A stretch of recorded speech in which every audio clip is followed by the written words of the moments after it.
Complete the following factor tree and find the composite number X. നമ്മളോട് പറഞ്ഞിരിക്കുന്നത് ഈ factor tree complete ചെയ്തിട്ട് composite നമ്പറായ എക്സ് കണ്ടുപിടിക്കാൻ ഫൈൻഡ് ചെയ്യാനാണ് പറഞ്ഞിരിക്കുന്നത്. ക്വസ്റ്റ്യൻ ക്ലിയർ ആണല്ലോ. അപ്പോൾ നമുക്ക് നോക്കാം. ആദ്യം നമ്മൾ y ആണ് കണ്ടുപിടിക്കുന്നത് കേട്ടോ. y ഈസ് ഈക്വൽ ടു എന്താണ്?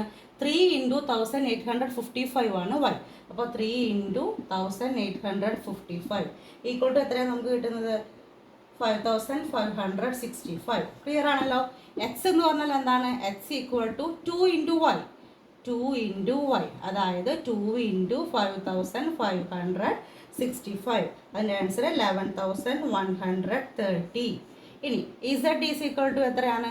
ഇസഡ് എന്ന് പറഞ്ഞാൽ 371/7 ഡിവൈഡ് ചെയ്യണം. 371/7 അതായത് 53. ക്ലിയർ ആണോ? ഇതൊരു പ്രൈം ഫാക്ടറൈസേഷൻ വഴി ചെയ്യുന്നത് നമ്മൾ ഒരു ഫാക്ടർ ട്രീ ആയിട്ട് അവർ നമുക്ക് തന്നേ ഉള്ളൂ കേട്ടോ. Thank you.